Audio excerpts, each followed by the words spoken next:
Drum roll. Oh, wow. And here we are. This is the Debrief, episode 17. Oh god, we're at 17 already. Yeah, I know, right? Wait till we get to 100. That'll be a bit more exciting. Hopefully. Maybe 20. Maybe we'll get that far. Who knows? Yeah, keep it going. So, I'm Shevla, and we have the ever-beautiful Emzo with us today, and we are going to talk about casting. And the way this is mostly going to go is I'm going to pick Emzo's brains on some things that we might not know about in the casting, hopefully, and then we'll possibly have like a bit more general discussion on what we'd like to see in the future, things like that. All the deep dark secrets revealed. All the deep dark secrets. The whole plan is not to create too much drama talking about our Emzo's colleagues. Maybe that is the plan. Best of luck. Who knows?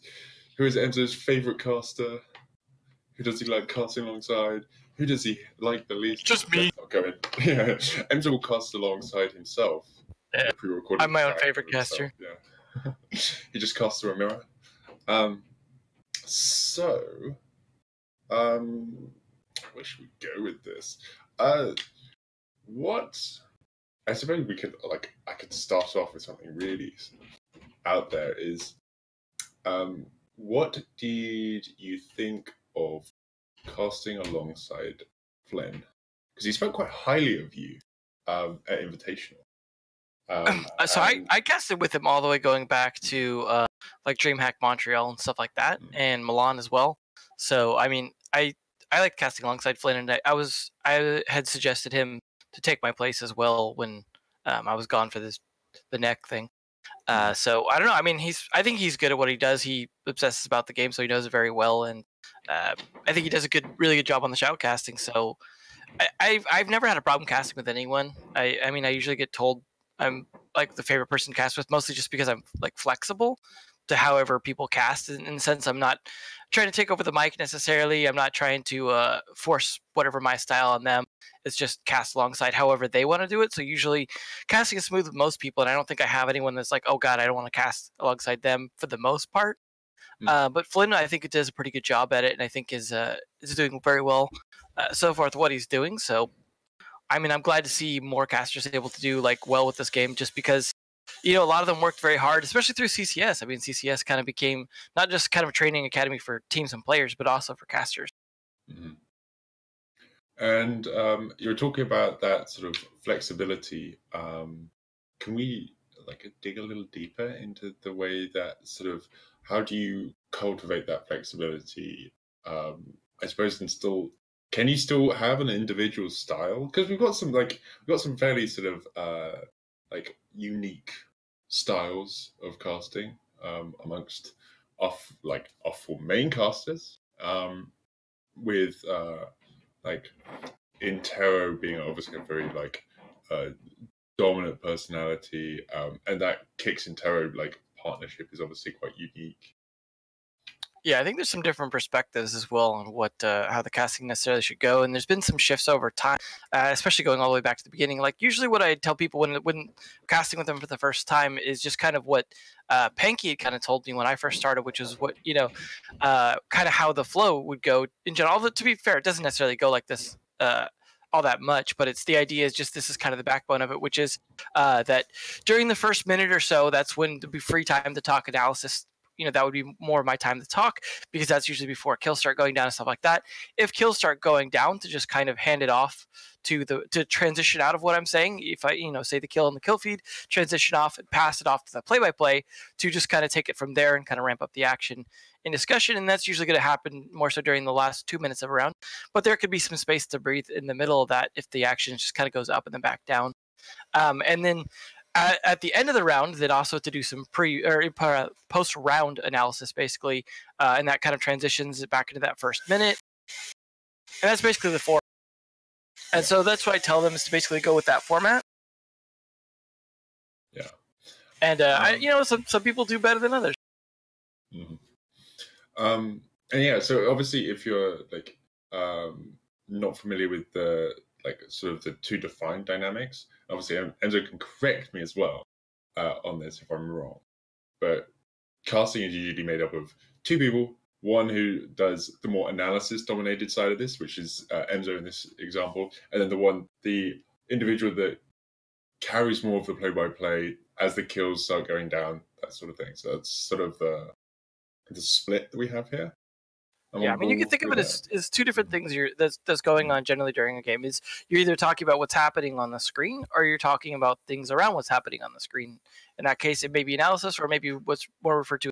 The idea behind a color cast or analysis is you're adding color to the broadcast, whether that be adding player history or things about the teams, information about past strategies and meta, things like that. You're adding extra things to the broadcast, whether it be to educate or just to entertain or to, just add a bit more information to things going on, add some context is the way I usually think of it. You want to add a lot of context to everything that's happening, because not everything you're talking about is necessarily relevant in the sense of it's predicting what's going on or anything like that. It's more just here's some context, especially for people who are new and haven't watched a ton of Pro League. That might be helpful information for you. Obviously, we try not to repeat the same stuff every single broadcast for people that may be new, but it's, you still things kind of go up and down in terms of repeating stuff like that. And so we generally originally divided the casting roles into kind of those two. I'm really the only kind of holdover of not really doing much play-by-play. Kicks pushed for a while during kind of year 2 to just have a mix rather than having divided play-by-play and analysis. I mean, I'll be honest, I still think the divided play-by-play and analysis works smoother and better because then there's no kind of weird jarring back and forth between the two different voices of who's doing play-by. It leads to a smoother flow between, no one's really kind of trying to hand off the play-by-play it's just, I think it's a smoother dynamic in terms of who talks about what, how you go about things, who's kind of acting as the host versus who's acting as someone that is adding information to it. Who's asking questions, who's answering, stuff like that. I think there's a bit of dynamic to it. But Kix and Taro, for example, when they first were starting their kind of duo together, worked on things like hand signals and stuff like that to be able to signal to each other to hand off talking and things like that. So they've worked really hard to kind of get the dynamic that they have. And I think that's great. The only problem is you got to cast with new people and you've got to try and work on that again. Like, even I've had to cast with Intero, like sometimes I'm not sure if his hand signal is him trying to hand it off to me or him trying to take it back to be able to talk about what's going on. So it is something that you kind of have to work on. That's why there's always the thing of duos, is there's a certain amount of chemistry or just ability to, that kind of finishing each other's sentences sort of. You have an idea where the other person's going to go, how they're going to wrap it up, where kind of the ebb and flow of a conversational is something that usually is kind of referred to as that chemistry. And I think if you get that through hand signals, great. If you get it through just kind of knowing where within a round to talk, or if you get it through like, this is the kind of things I'll talk about, this is the kind of things you'll talk about. Everyone kind of has a different format to how they do it. But my way, the reason I say it's flexible is usually I tell people that, that minute, 2 minute rule kind of thing. And I'm like, okay, so I'm going to do the analysis. I'll pass off to you if kills start happening. Otherwise, I'll just talk about what happened during the round and what might happen during this round and what the setup's like. And we'll just kind of go from there. And usually that works very well. And I'll usually defer and not try and talk over the play-by-play. If there's a bit of a lull, maybe I'll interject something or throw in a joke or whatever. But otherwise, during especially the last minute, it's kind of their show to run, especially the last 30 seconds. Is generally I'll hold down my cough button, which is essentially a mute button, to make sure that I don't accidentally interject something, just because you get excited to get into the action.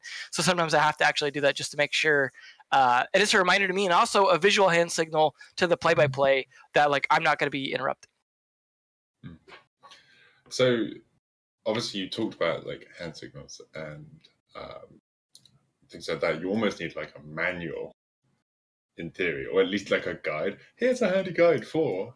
Yeah, it's all the stuff that you don't see because the camera's not on. Yeah, it's something that actually makes LANs quite special if you're able to watch like the casters casting, because you can see the interactions between them. It was something that I found really fascinating watching you cast. I can't remember, it must have been on the second day at Invitational. I'm sitting in the stands watching you cast, and the way you're casting is so conversational. So you're standing there and sort of turning back and then turning to the caster as if you're like illustrating the point. Here's what I'm talking about. Yeah.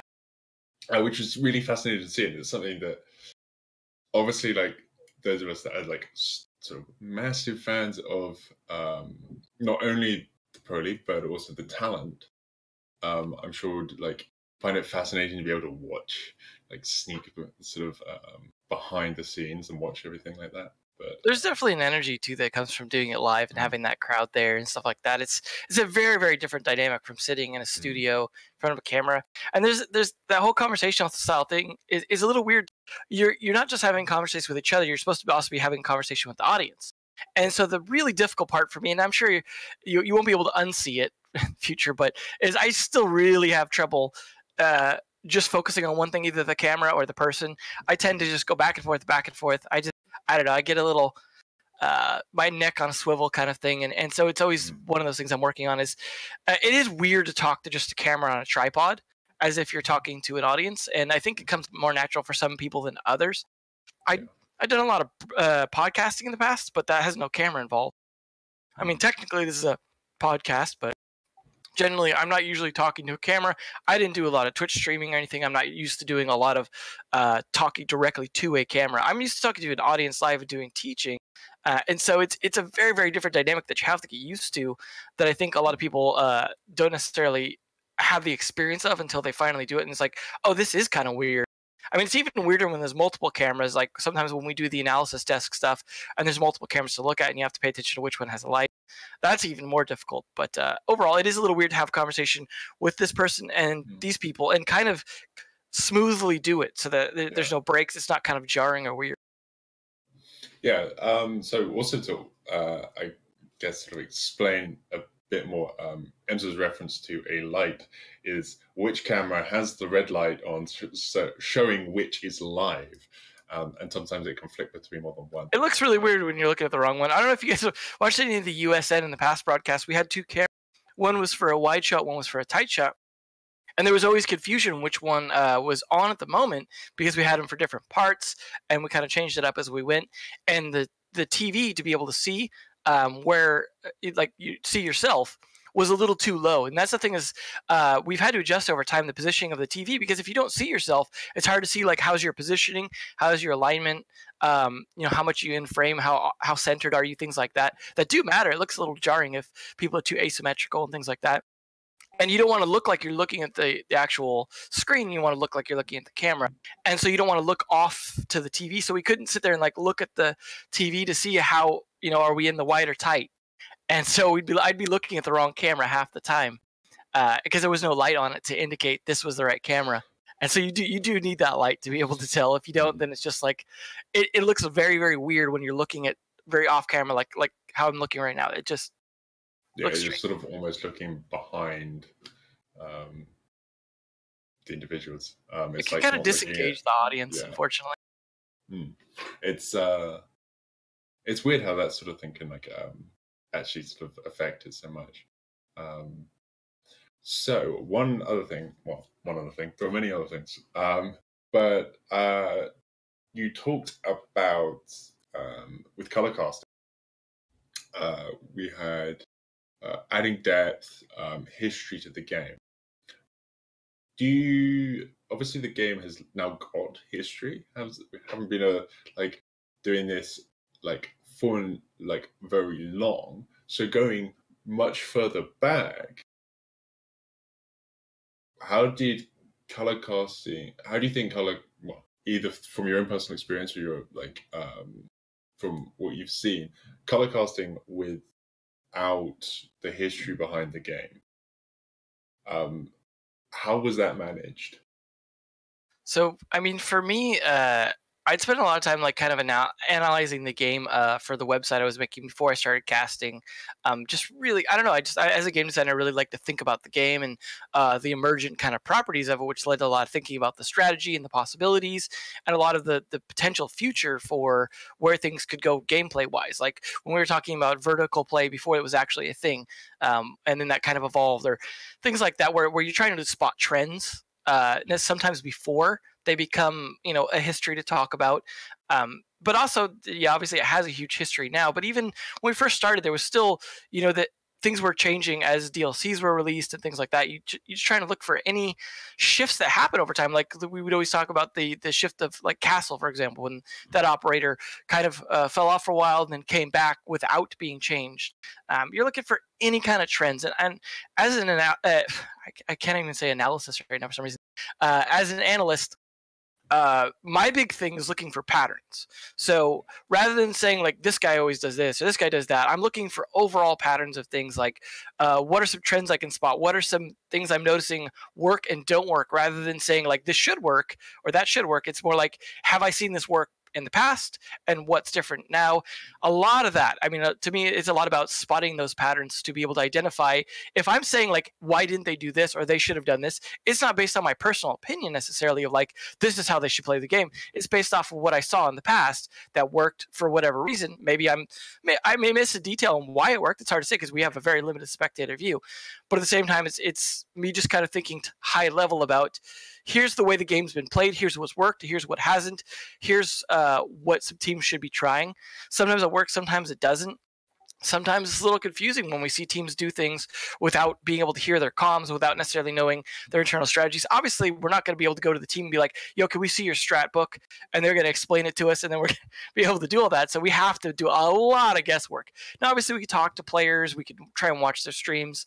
And there was a lot of, especially in the early days, I would spend a lot of time watching the Go 4 streams of players like Snake and things like that who had comms on during their Go 4 matches because they would stream them because there was no one really casting them. And that was a huge insight a lot of times into how the players were thinking, what kinds of things that they were trying to do. Unfortunately, we don't have that as much anymore. And a lot of the way people play ranked doesn't really give out much when they're streaming. So you just don't have the same level of access through that kind of medium that you used to have in terms of internal team comms. Yeah, you could play with the players, you could talk to the players, but that's still going to give you a little bit different perspective than you would have had just directly hearing what they're doing during an actual match. Even though the Go 4s maybe weren't as serious as Pro League, it still was something that was useful to spot just things, the way players think and those trends. Mm-hmm. So, I keep leading with these massive so's. Obviously, this is still what you're trying to do, but it's harder. I suppose I'm simplifying what you've just said there, but is it as easy, I suppose, aside from not being able to see, like, not having the insight into the comms, are the patterns as clear now? Or has the game grown to a point where the patterns are less noticeable? Do you think? I suppose I'm going a little off away from the casting here, but I'm just curious. I mean, I think it's a lot more difficult because there's a lot more high level strategy in terms of even misdirecting other teams. So there's so much almost disinformation that starts to build into it, to where you can't tell what is a team following a specific strat versus a team trying to counter strat the other team, or some player just doing something off the top of his head, or a call that was made out over the comms. Because the game's gotten such a complexity level that it doesn't have that sort of straightforward iterative nature to building on top of the strategies and the metas, that now it's so difficult. There's so many teams and so many other leagues and so many other things to follow, that I think the chances of saying something that's wrong as a caster now is much, much higher. And it's much riskier to say anything definitive because you just don't know. It's a lot of having to guess. And I know some people are like, the casters are lacking knowledge on this or that. And it's like, honestly, it's impossible to know everything. Every team and every set of players knows their own thing. They know what they could try and guess about other teams as well, or what they've heard on the kind of internal player grapevines, things like that. A lot of the internal crap talking that they have, things like that. But everyone's just guessing at the end of the day, and it just gets harder to guess accurately. And the trends themselves tend to shift quickly, as well as the different regions play very differently. And that tends to kind of throw things off as well, because they will shift how they play sometimes from week to week, or the map or the operator bans can throw a big change in how they have to play their strategies that they're planning for. That it's just a very, very complex environment now. And I think you have to take everything thought about and said with a grain of salt, but the trends still could be there in certain aspects. You could still notice trends in certain ways certain sites are played or certain operators, but they're going to be much smaller and much more infrequent now in terms of whether or not you can kind of predict or add a ton of context to anything individually that isn't semi-guessing. I'm about to lead with so again. Okay, so we've got like obviously it's a bit of a risk, and I imagine this is something that is probably pleasant about having SiegeGG able to provide statistics, probably does support or make it more secure, saying some things a bit more definitively. Yeah, it definitely helps to have hard stats to back things up. And I'm sure you've noticed Milos will bring his tablet to the desk, and I do the same, just to have a way to be able to look stuff up, especially when the camera's to be able to kind of verify something. I personally try and not say statistical stuff without at least a disclaimer if I don't have the information like written down or in front of me. But it's difficult to do because you want to say like definitive stuff, but at the same time you can't have it all in your head. Flynn actually does a pretty good job, I've noticed, of having a lot of good, he has a pretty good memory at the moment, but I've noticed with most of the casters, trusting your memory is a good way to end up being inaccurate, sadly, just because our memories get biased by a lot of different factors. And I've noticed as well, like, it's very easy to get biased by what you notice when you're casting. Like, let's say you're watching a certain player and they're having a lot of really standout plays, but statistically, some other player you wouldn't even be paying attention to was just overall, like, their KD is just insane for that match. You just didn't even catch it. I've noticed, especially when I go to do LAN preps, like when we go to prep to go to a LAN, because I know things are going to be a little bit different at the LAN because people aren't going to use the same strats and stuff like that. It's always this sort of mix between hard facts and soft facts. And the hard facts are things like the statistics, like how many times did they ban this map? How many times did they play this map? What's their win-loss record on it? What bomb sites did they play? Those are like factual pieces of information. But factual pieces of information are telling you stuff about the past. They're never really telling you as much about the future. So when you want to like try and figure out like, okay, what are these guys kind of good at, or what do they like, or things like that, there's always kind of this softness to it, like in terms of like you think about things just small things you've noticed. Those kind of trends things I was talking about. I mean, our brains are built for pattern recognition. Doesn't mean they're accurate, but it's good at spotting patterns, whether they're there or not. And so you're kind of relying on this sort of in between, like where you have these facts to kind of back some things up, as long as it doesn't become bias confirmation. That's the other problem, is you have to make sure that the statistics don't just you don't only see the ones that confirm your biases that you have already. So it's this weird kind of line you have to navigate, because if you go too much off the statistics, everything you predict about like a LAN event especially is going to be wrong, because they're going to change everything up. They're going to play the maps that didn't play during the season, things like that. And you can start to predict that a little bit, especially for certain teams like G2 that two seasons in a row pretty much have like hidden maps by basically just not playing them the entire season. It's like, okay, gee, I wonder if they're going to play that at LAN. Stuff like that you can start to predict. But SiegeGG is very helpful because they provide a lot of extra statistics that we don't necessarily get. We're doing a better job of getting statistics to the Pro League, but at the end of the day, like, there's always too much information, regardless of where you get it. It's just figuring out how to like handle it as an analyst in general. Like, and that's something I actually studied some of this stuff on, like how CIA analysts work, for example. It was interesting because like they have this whole mentality about how they treat information and how you verify information, or how you try and draw conclusions from it. It's a difficult skill, and there's going to be a lot of guesswork in getting it wrong. And so it's always just kind of navigating this sort of like, I hope today things kind of go like I'm guessing. It's been interesting doing the NA pre-show to kind of practice that a little bit again as well, in terms of like, here's the maps I think they might play. And I think I've been like maybe around like 30%, 50% right on some of that. But yeah, I mean, definitely. I think it's been, SiegeGG's been running which I'm sure you've seen, a caster prediction thing where SiegeGG has their own predictions. I'm not going to reveal who is doing those predictions because that would spoil all the fun. But and then going up against the casters from all different languages, different regions. It's quite interesting to see who is getting the predictions right and predictions wrong. I think last time I saw it, now I'm sure I can be corrected here, but SiegeGG was doing surprisingly well. And maybe that's biased because it's rigged because we obviously got all of the stats, so we can just be like, oh, this is what the numbers are saying. But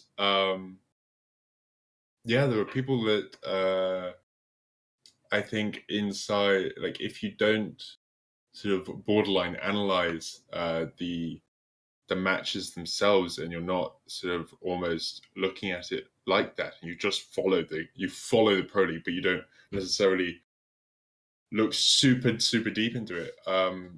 Might be quite surprising about like who's getting those predictions right and who's not. No one's gonna get them 100%. No one knows, because even if you knew what the team was planning to do, the other team might. Yeah. I mean, we had a bit of an upset earlier this week already, and that was Secret versus G2, of course. To me, the upset was Empire finally losing a match. Also, yes, that's. I mean, G2 getting beat is not that out of sorts this season. Empire losing was the first big upset. Yeah. So someone clearly unplugged the Russian robots. It's not like Secret haven't beat G2 before. So to me, I mean, congratulations to them. Absolutely, that is fantastic. But at the same time, I was sad to see Empire lose. Yeah. Well, I'm just thinking about this for Secret, though. We're getting a little digression here, but shouldn't Secret just spend the rest of this part of the season playing against G2 so that they can, get some points between them and their auto relegation spot? Just only play G2, because that seems to be the only thing they can consistently win against. But yeah, no. All jokes aside, yeah, it's definitely challenging in the game with increasing complexity. Gosh, I've now realized that I've got two questions. I don't know which one to go for. I'm going to jump back, although we'll hold on to that complexity thought.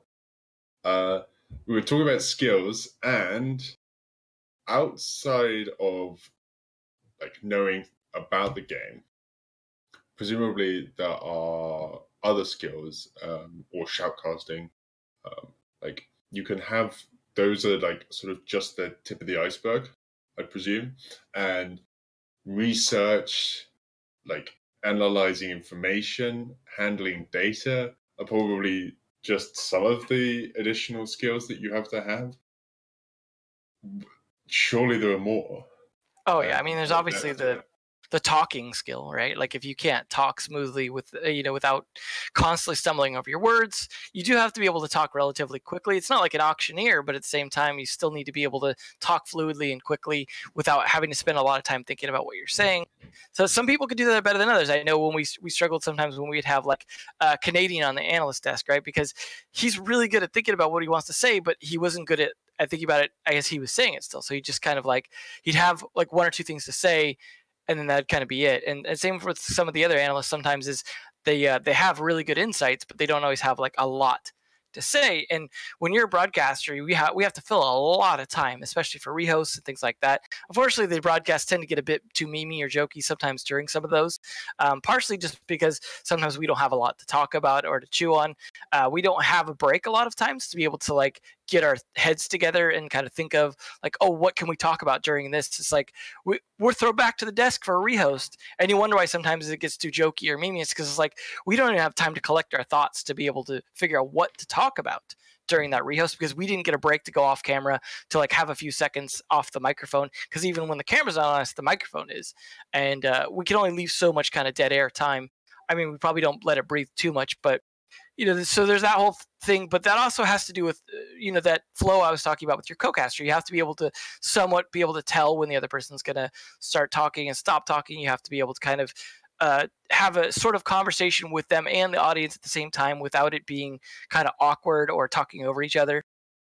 It's like these weird sort of semi-social skills and cues, and casting together in person is always like way easier than over the internet. For anyone who's done both would definitely tell you, and you can always see that kind of when it comes to ones like CCS or other leagues where people kind of can't do it together. It's always much easier to read signals from people and things like that in person. There's just those subtle body language cues that you pick up even when you're just seeing them in your periphery. So stuff like that, obviously, if you have trouble with that sort of stuff, it'll be much more difficult to be in that role. Same with the talking.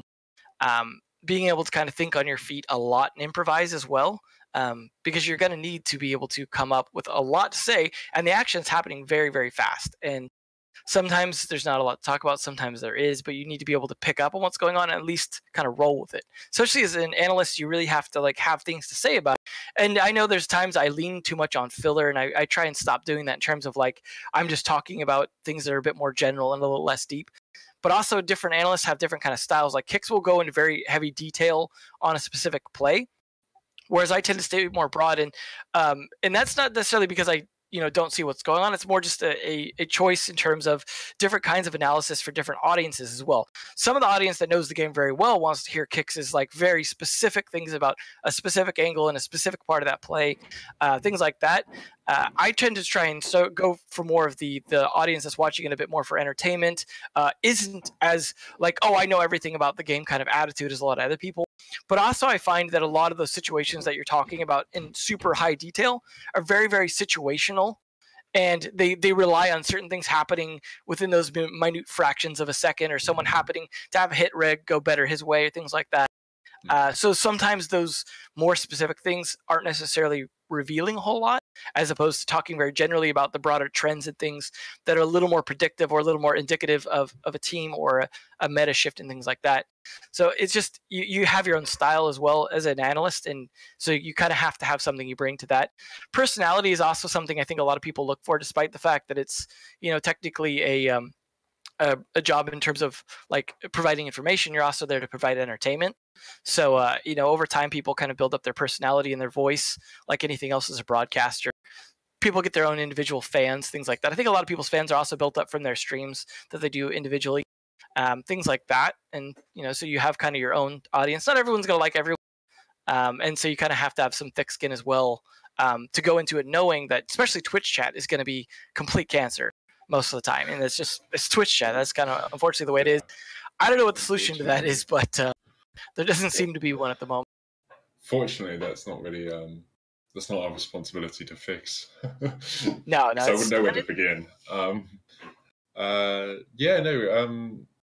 Twitch's chat is obviously, I'd say it was 50% toxicity, and the rest would be diehard fans for the casters or specific personalities, individuals, players, or team. Like some people would just follow them like their football teams, which is actually really cool to see. It's really fascinating to see. One thing that you also touched on, which is sort of a perfect loop around to the point that I wanted to make earlier. I also realized halfway through you talking about this and talking fast and how Canadian took time to bring forward like a thought or something, I realized I'd make a terrible caster because I can't order my thoughts. And it comes up in bits, and I remember something else I want to talk about, something else, which would be very disjointed and wouldn't follow much of a plot there. But finding the balance between catering for new players and and obviously a very experienced spectating audience for the Pro League. You've already touched on talking about it in a much broader sense, and it's something that is commonly mentioned by that Kix and Terror duo as well. How is there like a clear sort of way to do that? I'd imagine not. There's never a solution to a lot of these things. It's more just about finding a sort of balance, because you can't segregate the audience necessarily unless you have like a second stream or something that's like a restream with different casters for a different audience. Like you can't really segregate it. So you kind of have to you have different talents, you have different shows. We alternate constantly, so it's not just one person doing this region or one person doing that region and things like that. So people come and go. You may have matches you like better than others. Again, there's no solution to it, so it's just different people. And my focus sometimes is on helping kind of grow the audience a little bit, because we have a problem with during the Pro League season, the growth being a little bit slow in terms of numbers on the Twitch channel. And I mean, it's still going up, but it is a little bit of a slower growth compared to the event. So I try and keep in mind, if there's people watching that aren't as familiar, like there's a lot that doesn't make sense when you're first watching, and that's a big struggle for this game compared to some of the others. Is very difficult to spectate for the first few times in terms of trying to figure out what the hell is going on, and I find that like if you get too technical about stuff, or are too referencing stuff that's not on the screen, or going too in depth on something that happened earlier that you can't see anymore, like a specific play, like what I was talking about with some of the Kix's analysis. That's great for the people that know in their head what you're talking about, the angles you're talking about, or the call outs or things like that.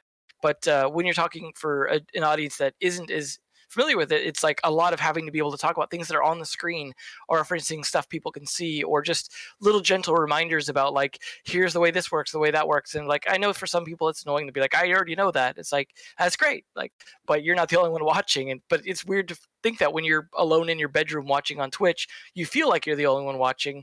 And so it's a different dynamic than being in like an actual live audience, you know, where it's obvious around you, like all the different fans for different teams and different things like that.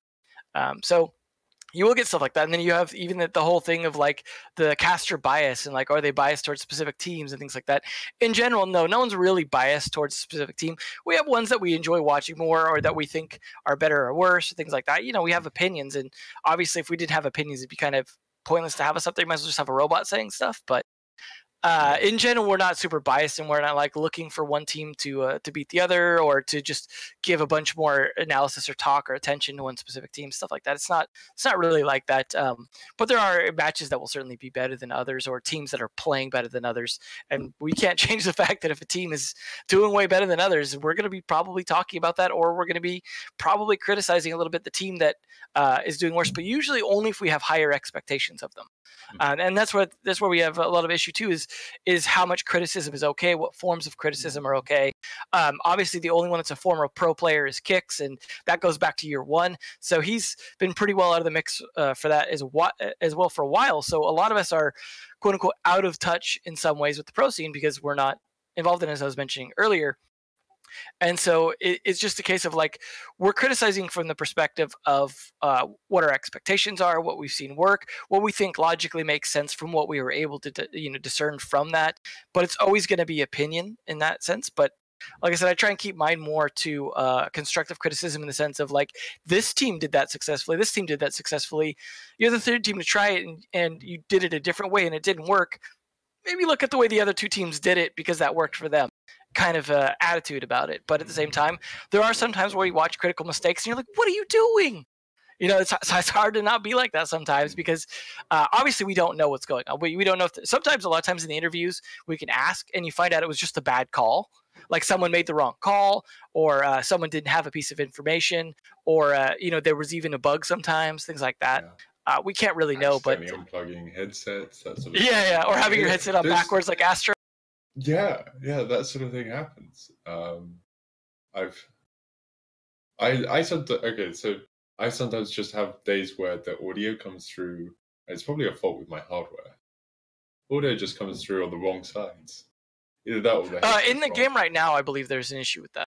I believe, and they know about it to fix it, I believe. So I mean, audio state of the game and audio is a separate.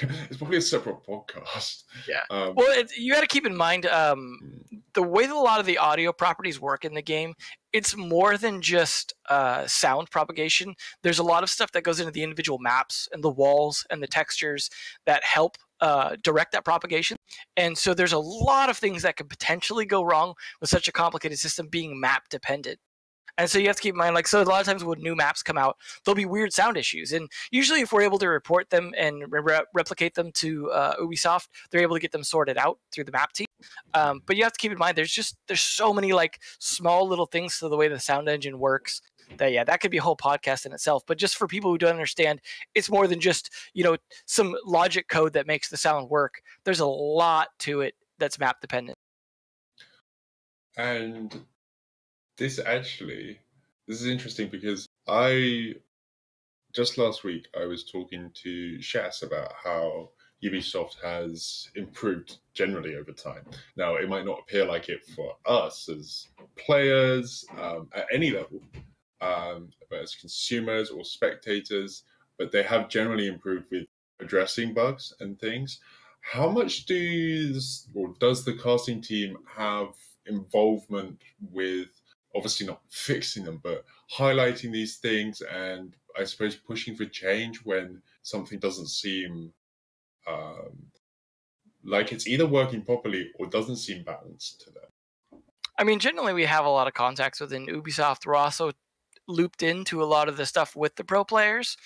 So that usually helps as well to be able to it helps us also know what's going on with the pro players, the issues that they're running into when they're talking to Ubisoft about it, but also for us to be able to chime in with our perspective, especially if it affects the casting or the spectating or anything about trying to watch the game. They also occasionally ask for our feedback. We'll have feedback sessions and things like that, which is super helpful. I mean, they're very, very interested in hearing a lot. The bottleneck isn't ever, I don't think, Ubisoft not wanting feedback. That's never an issue. They always want feedback. They get tons of feedback. They ask for it all the time.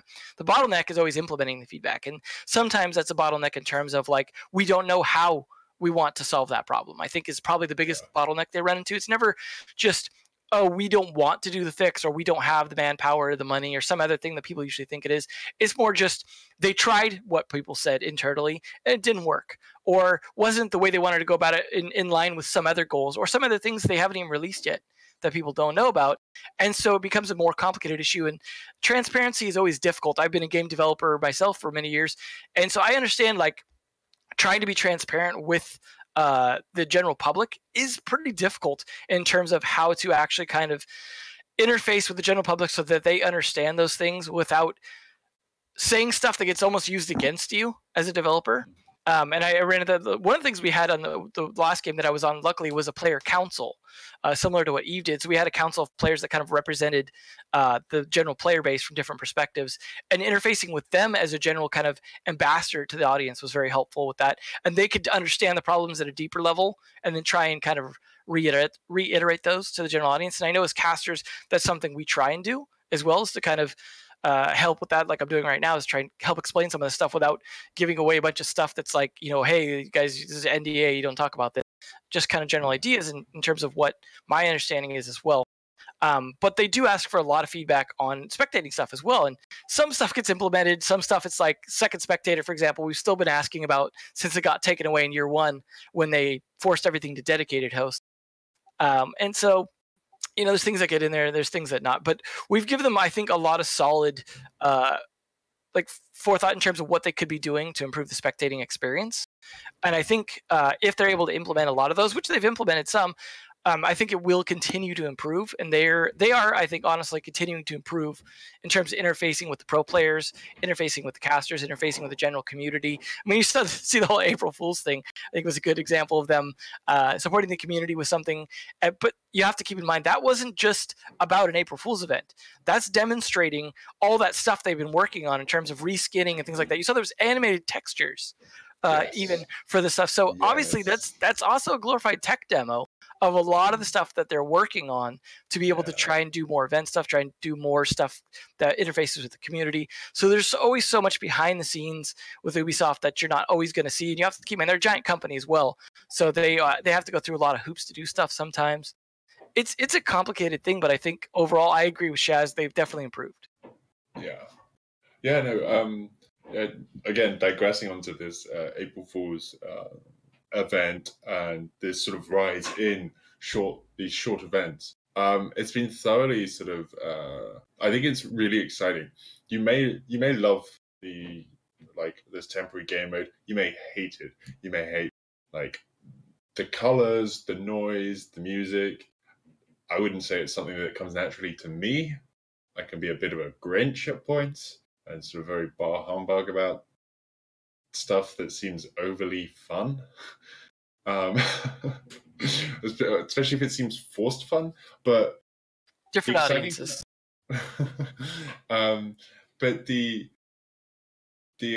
exciting thing in my mind, this is such a digression, but is what it potentially means for events in the future and the rise of more skins. It's sort of just on like more skins, more charms, more operator uniforms, greater variety. This is something the community's definitely like sort of pined for some time, and I think it also adds a bit more lightness and gives a bit more back to the casual player base as well, especially seeing as like they're looking to implement a more pro league orientated ranked. Now they're we're slowly getting that because they want to bring in that pick and ban, things like that. It's sort of going there, but yeah, like all of the things that they sort of demonstrated, like the animated textures, was something I didn't even clock initially. I didn't even notice it until like sort of 4 days in. I suddenly was like, wait a second, that's moving. But sort of, it's exciting because of what might come next.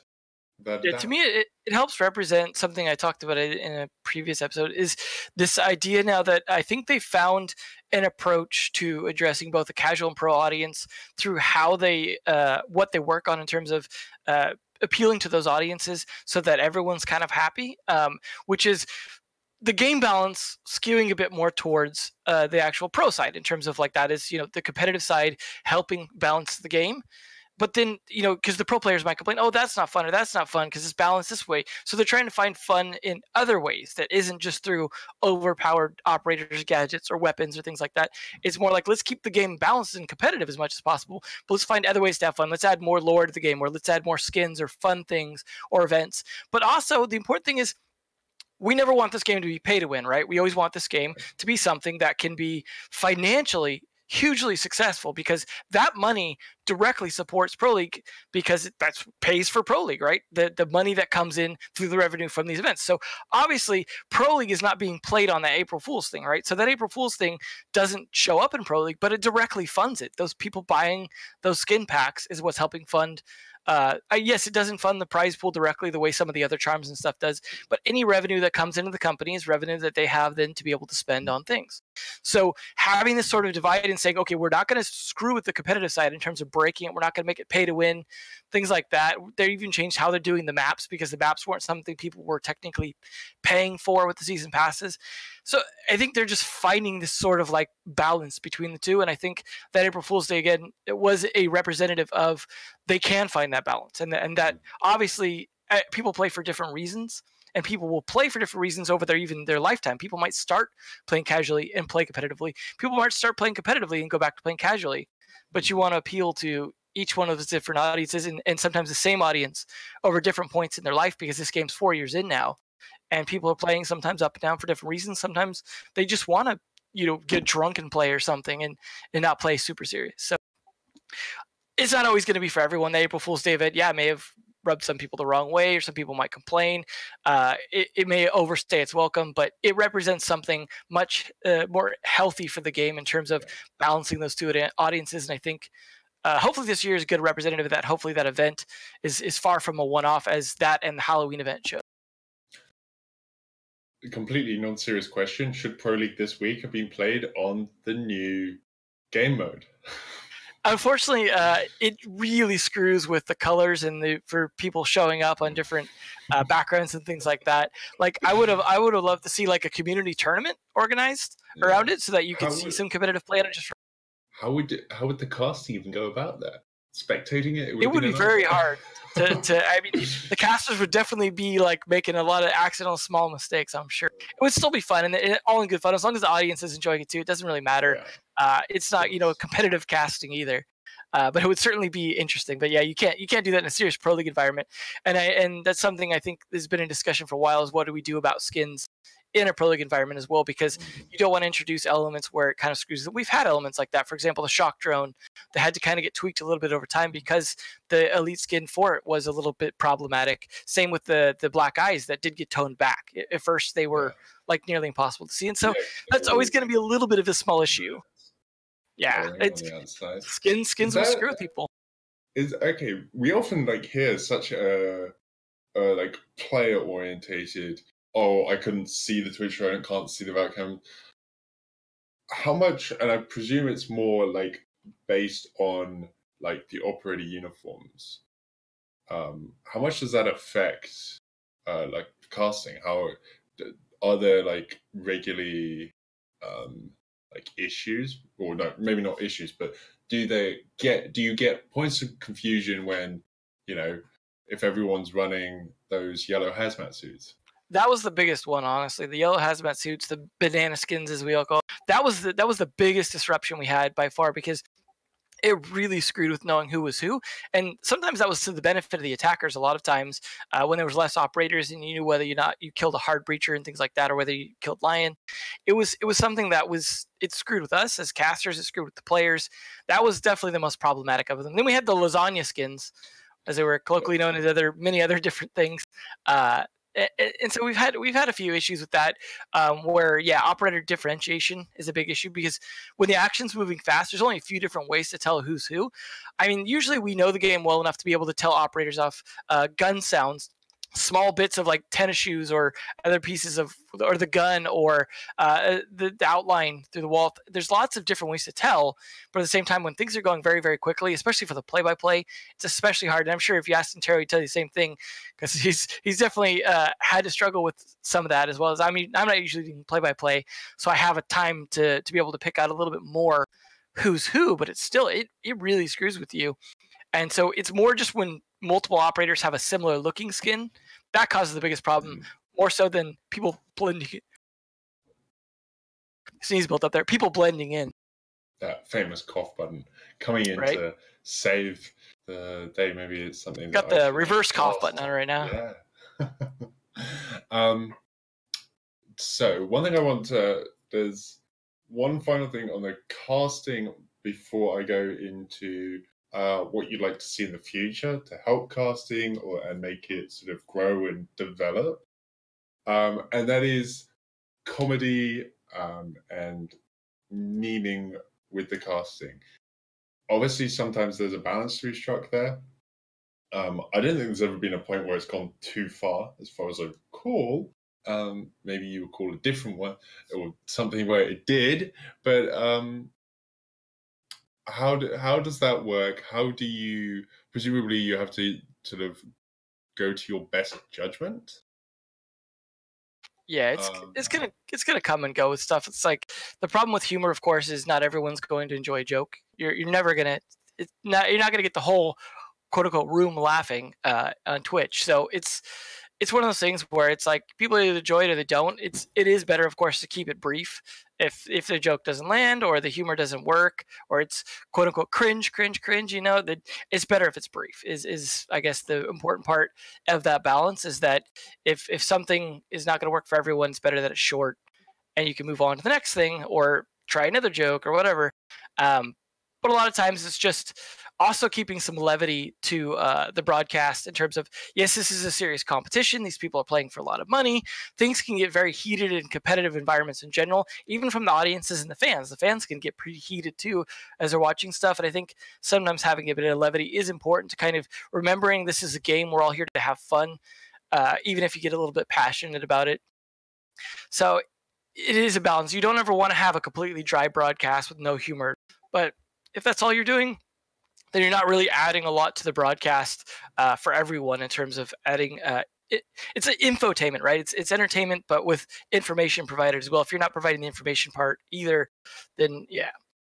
Like I said about the rehost stuff, there's definitely situations where we have a little bit less meat to chew on, or maybe we've already burned up a lot of our topics. We have that issue sometimes where a lot of what we have to say has already been burned up or used up in terms of we've already talked about it. People will be just as pissed about us repeating the same stuff as they would be about us making cringe jokes. So it's like, you know, what can you do in that sort of situation? Stuff happens. We can't control the broadcast itself. We can't control when players are ready to start. We can't control if production makes a goof or there's a glitch in the game. We just have to always roll with the punches, live on camera, on the microphone, no control over anything. And so sometimes we have to bring a bit of levity to ourselves to not get stressed about that as well. And so you mentioned earlier the conversational tone. I think there's, you know, some balance to be found there as well, because you don't want to be too conversational, whether that be with the audience or with the other caster, but you also don't want to be too dry and just saying what's on the screen like a teleprompter kind of thing. So Yeah, I mean, I hate to just lean on balance, but that is what is going to be, as long as you just keep things within the right time windows, and timing as everything is important with comedy. So, what do you want to see going forwards? Spectator's been something that's popped up several times this evening, or this afternoon, or this morning, whenever you are happen to be watching this. But I just realised I might have goofed there. But on like the sort of future forecasting for Rainbow Six, what do you personally want to see, and I suppose what do we need to see? Luckily, like I said earlier, Ubisoft has asked a lot of those questions as well. And so we've been able to kind of direct them towards, at least from the spectator point of view, the things we want to see. And some of the important stuff's like, hey, we want to know if someone's down but not out, for example. I can't tell you how many times on a broadcast we're like, oh, he's down. Oh, wait, no, he's just at 1 HP. Things like that are obviously small bits of things that can lead to misinformation, or things like being able to tell how many echo drones are left, or things like, just all these small bits of information that help the casters do their job better are all things we've relayed to Ubisoft, and hopefully they'll be working on. And so that's a big one, right? Is us having the real-time information that will help us be able to actually call things correctly, to not have to speculate so much, or to not have to direct the observer. Marcio, can you take a look at this? It's always better if we could just passively pick up that information. We always talk to them well about trying to find ways to have secondary views that aren't necessarily on the screen. Like sometimes, especially at LAN events, we've been able to do sometimes with the extra spectator slots, if we can get them a top-down view, so that especially the analyst can see what's going on overall, whether that be on the broadcast or not, so we can get a better idea where the strategy is going, or anticipate stuff, or talk about someone for the observer to switch to, things like that. So all those extra bits of information add to our ability to just easily move through a broadcast without mistakes and without missing bits of information, so that the spectator as well doesn't miss bits of information. But that's all like, small things we could add over time. More spectators definitely helps for that. Thankfully, they've got like the stuff with the multiple spectators during LAN events, where we've been able to actually, have those for replays to show kills we weren't able to catch, stuff like that. Those kinds of things help as well for us, because those kills we didn't catch as well sometimes. And so we'll get to see the replay at the end and be like, oh, that's how he died, or things like that actually still even help us. Because keep in mind, most of the time we're still in the same shoes as the audience, because of that lack of control over everything that we have. So obviously we have to be able to pick up a lot of stuff just off sounding. So the more information we have, the better going forward. That's the big thing for casters, is having information. And that's not just the spectating stuff, that's also statistics. Doing things like partnering up with CG, those little facts that Spencer will have pop up, during the LAN events are fantastic bits of insight. Sometimes good factual bits of stats that we wouldn't have in real time otherwise. Like, this is the 5th time this player has done it this match. Like, we're not going to have that necessarily written down. So things like that are super helpful. Real-time stats, real-time information is always going to make things better for both the audience and the spectators and the casters themselves. So anything like that going forward will be a big, big deal. Outside of that, obviously, if we could find better ways for spectating to work, it's always a struggle, right? Because we're always trying to balance things. We're constantly having discussions with the observer, with Ubisoft, with amongst ourselves, how to improve spectating the game itself. It's a tricky one, because it's a first-person shooter, but if you're in first person, you're missing so much information, because it's not just like CS, where it's mostly horizontal play. You've got the vertical element as well that really matters in this game, but angles also matter, and you can only see those in first person, really. So there's no perfect balance of we can't ever see all the information we really need to see to know how a play is actually going down, especially in a team environment like it is, where there's cooperation going on among everyone. So 50% of what's happening is always going to be inferred. And I don't know if anyone honestly has a solution for that, but I think going forward, continuing to work on that amongst all of those groups, I think will be super important to this game, to make it so that it is something you could watch as casually as football. Yeah, that's that's the funny thing, actually. Football, whether it's American football or it's soccer, or think of all of the sports that aren't esports. There's no sport except maybe uh, sort of car racing of its many types that is in first person. Yeah. I mean, you have to keep in mind, too, the big struggle with esports versus regular traditional sports is most traditional sports have a ball to follow. So you can follow pretty much all the action is going to be around that ball, whether it be soccer or basketball or football. That's all you really have to pay attention to most of the time is around the ball, what's happening. Yes, there are positioning and other things you could kind of catch in the periphery that sometimes might be important, or like in football with the actual setup of the play and how the ball pass might happen. But those are minor in comparison. Whereas Siege, you can't just follow the diffuser because most of the time nothing's happening with the diffuser, right? Like people are hanging back, getting ready. When the plant is going down, when the execute's going down, you absolutely could try and follow the diffuse and the counter diffuse and things like that. But there's nowhere near a focal point in this game the way there is in sports. And I think that will always continue to be a struggle without finding some way to be able to address that, at least in some aspects. It's just, what do you follow? Do you follow the person going for a long roam flank halfway across the map? Do you follow the guy just sitting on his echo drones waiting for the moment when they're going to stop, or start planting? What do you watch? You never know what is going to be important to the action with 10 players and multiple gadgets that can be spread across the map. So, the real takeaway from this podcast today has clearly been that casting in esport, especially Rainbow Six, is a lot harder than casting any other sport. Honestly, it's fun though. So it's a game. It's a good game. It's fun to talk about. It's fun to watch.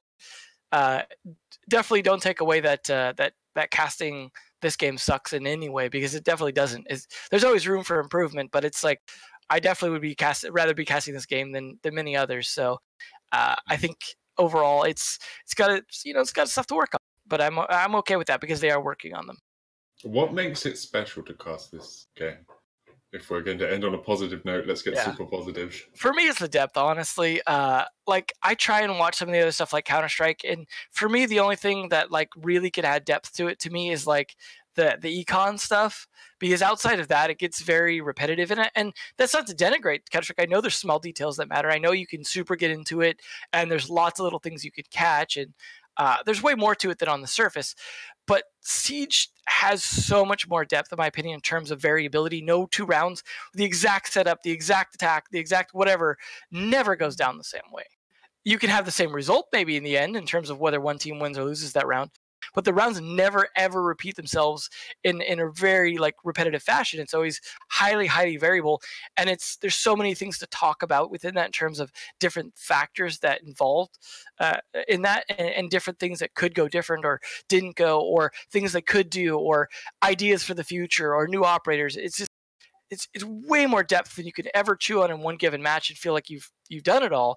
I mean, I've been casting this going on 4 years now, because I started in I think it was June, year 1, and so it's crazy how much it's changed and evolved and continues to do so. I don't think outside of MOBAs, any other game touches this kind of game in depth.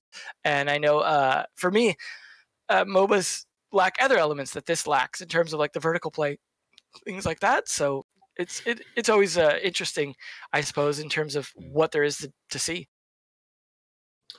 Well, on that note, I think that's probably just about it. Unless there's anything extra that you might want to add about casting. Anyone? I suppose. Yeah. I mean, it's I think an awesome job, and I know a lot of people want to do it. I think there's lots of stuff to cast, so everyone, if you're interested, should try it. But we have always new talent kind of coming on board, and I don't think they've announced the USN talent, so keep an eye out for that in the future, because casting season's growing as well for this game, and I'm glad more things are getting coverage, and there's always Go 4 matches that could be more casted. So, do you have any tips for an aspiring caster? I mean, you need to do it first, whether that be in private or not. That's the only way you know if it's going to work, is do it, and then do it with feedback and continue to improve from there. It's not for everyone. If you can't necessarily just do a lot of the stuff we were talking about skill wise earlier on, maybe it's not for you. You can always do it for fun. Mm-hmm. We'll have to go back and put a clip together or a highlight together of all of your skills you need to be a caster, almost, and have that as a separate title clip. One day I'll have at least one of them. Well, I mean, we know that you have the dad jokes down with all of the Twitch chat cringe that Yeah, you I'm glad everyone makes me feel so old with that. I mean, you're the one making the dad jokes. Anyway, on that note, thank you very much for joining me, Emzo, and letting me pick your brains like this. I know it's probably been a little one-sided, and you've been put on the spot to do most of the talking. But I really appreciate it. And it's always wonderful to hear what's inside your head, or some of what's inside your head. But on that note, I think that's all from us. This has been the SiegeGG Debrief episode 17 on casting, hosted by myself, Shevla, and the wonderful Emzo. Until next time. Yeah. Goodbye. See you guys on Monday for the NA pre-show. Exactly.